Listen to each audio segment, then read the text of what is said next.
സഹൃദയരെ, big boss season 7 രണ്ട് വാക്ക് പറഞ്ഞിട്ട് ഞങ്ങൾ പൊക്കോളാം. ഞാൻ പൊതുവിൽ ബിഗ് ബോസ് കാണാത്ത ഒരാളാണ്. കാണാത്ത ആളെന്ന് പറയുമ്പോഴത്തേക്ക് ഞാൻ റെഗുലർ ആയിട്ട് കാണത്തില്ലെന്നേ ഉള്ളൂ. പക്ഷെ എനിക്ക് ഈ ഷോയെ പറ്റി അറിവുണ്ട്. അറിവ് മീൻസ് ഞാൻ അതിൽ വന്ന കണ്ടസ്റ്റൻസ് ആരൊക്കെ എനിക്കറിയാം, ഏതൊക്കെ സീസണിൽ വിന്നറായ ആൾക്കാരൊക്കെ എനിക്കറിയാം. ഈ അഖിൽമാരാർ, രജിത് കുമാർ, കുറെ ആൾക്കാരുണ്ടല്ലോ. ഒരുമാതിരിപ്പെട്ട എല്ലാ ആൾക്കാരെയും എനിക്കറിയാം. സ്ഥിരം ഷോ കാണുന്നില്ലെങ്കിൽ പോലും എനിക്ക് ഈ ഷോയെ പറ്റി തോന്നിയിട്ടുണ്ട്. ഒരു പലപ്പോഴും സ്ക്രിപ്റ്റഡ് അല്ലാന്ന് തോന്നുന്നുണ്ട്. പക്ഷെ ഇവർക്ക് ഒരു പാറ്റേൺ ഇല്ല. ഇവർ സെലക്ട് ചെയ്യുന്ന ആൾക്കാർ നോക്കും. ഒരു ട്രാൻസ്, പിന്നെ ഒരു ഫെമിനിസം പറയുന്ന ഒരാള്, പിന്നെ ഒരു ജിമ്മൻ, ഒരു മോഡൽ ആയിട്ടുള്ള ഒരാള്, രണ്ട് ഐഡിയോളജി ഉള്ള ആൾക്കാർ, ഇച്ചിരി പ്രായമുള്ള ഒരാൾ. ഇത് എല്ലാ സീസണിലും ഈ ഒരു പാറ്റേൺ ഇവർ ഫോളോ ചെയ്ത് വരുന്നുണ്ട്. ഒരു ടെംപ്ലേറ്റ് ഉണ്ട് അവർക്ക് ഇത് ചെയ്യാനായിട്ട്.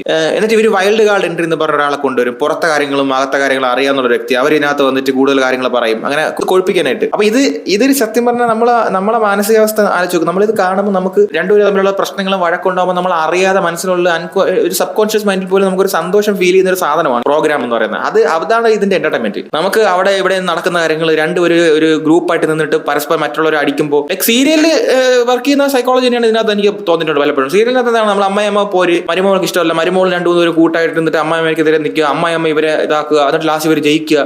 അതേ ഒരു സാധനം ടാസ്ക് കൊടുത്തിട്ട് അതേ ഒരു സാധനമല്ലേ ഇതിനകത്ത് വർക്ക് ചെയ്തത്. എനിക്ക് പലപ്പോഴും അങ്ങനെയാണ് തോന്നിയിട്ടുള്ളത്. ഞാൻ പൊതുവെ അങ്ങനത്തെ സാധനങ്ങൾ കാണാത്തോണ്ടാണ് എനിക്കൊരു എന്റർടൈൻമെന്റ് ആയിട്ട് ഈ സാധനം തോന്നാത്തത്. പിന്നെ ഈ അറച്ച ബഹളം, ഈ അടി, കുറ്റം പറച്ചില്, അതൊക്കെ എനിക്ക് പേഴ്സണലി ഇഷ്ടമല്ല. അപ്പൊ എനിക്കൊന്ന് രേണു സുധിയൊക്കെ ഇല്ലേ, രേണു സുധിയൊക്കെ ആക്ച്വലി ഇപ്പൊ നിലവിൽ ഏറ്റവും കൂടുതൽ ആൾക്കാർ ആന്റിസിപ്പേറ്റ് ചെയ്തിരിക്കുന്ന മുഖം എനിക്ക് തോന്നുന്നു അവരായിരിക്കണം. അവരിനകത്ത് ഉണ്ടെന്നുണ്ടെങ്കിൽ ഇത് കൊണ്ട് ഇനി ജീവിക്കാൻ ഒരുപാടുണ്ട്. യൂട്യൂബിൽ വീഡിയോ ഇടുക, ഇൻസ്റ്റാഗ്രാമിനകത്ത് റീല്, അങ്ങനത്തെ കാര്യങ്ങളൊക്കെ ചെയ്ത് യൂട്യൂബിൽ ഫാൻ പേജ് തുടങ്ങിയിട്ട് ഓരോ ആൾക്കാർ അപ്ഡേറ്റ്സ് തന്നോണ്ടിരിക്കുക, ലൈവ് ഇരുന്ന് കണ്ടിട്ട് അതിൽ നിന്ന് കട്ട് ചെയ്ത് അപ്ഡേറ്റ്സ് എടുക്കുക എന്നൊക്കെ പറഞ്ഞിട്ട് ഇനിയൊരു 3 മാസം ചാകരയാണ് യൂട്യൂബിലും ഇൻസ്റ്റാഗ്രാമിലും ഒക്കെ ആൾക്കാർക്ക്. ഈ ഷോ ശരിക്കും ഒരു ബുക്ക് അടിസ്ഥാനപ്പെടുത്തി വന്നതാണ്. അത് പിന്നീട് ഫോറിൻ ലാംഗ്വേജിലാണ് ആദ്യം വരുന്നത്. ജോ റോഗനൊക്കെ ഉണ്ടായിരുന്നു തോന്നുന്നു ഇതിന്റെ ഫസ്റ്റ്.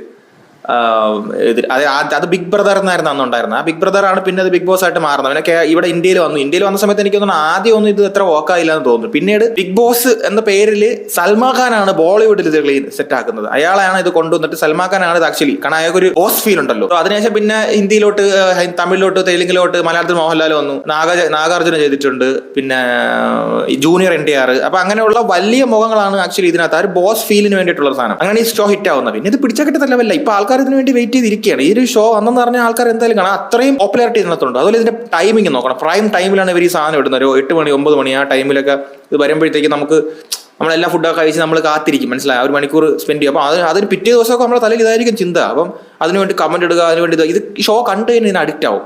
കുറച്ചൊക്കെ ഒരു ഇങ്ങനത്തെ ഒരു സാധനം ഉണ്ടെങ്കിൽ, അതായത് നമുക്ക് അയൽവക്കത്തെ വീട്ടിൽ എന്ത് നടക്കുന്നു എന്നൊക്കെ അറിയാൻ താല്പര്യമുള്ള ഒരാളാണെങ്കിൽ, വേറൊരാളുടെ ഫാമിലിക്കകത്ത് എന്ത് നടക്കുന്നു എന്ന് അറിയാൻ താല്പര്യപ്പെടുന്ന വ്യക്തിയാണെങ്കിൽ ഉറപ്പായിട്ട് അവർ ഇന്നത്തെ അഡിക്റ്റ് ആവും. അപ്പം അങ്ങനത്തെ ഒരു പാറ്റേൺ ഈ സാധനത്തിനകത്തുണ്ട്. അത് ഞാൻ മോശമാണെന്നൊന്നും ഞാൻ പറയുന്നില്ല.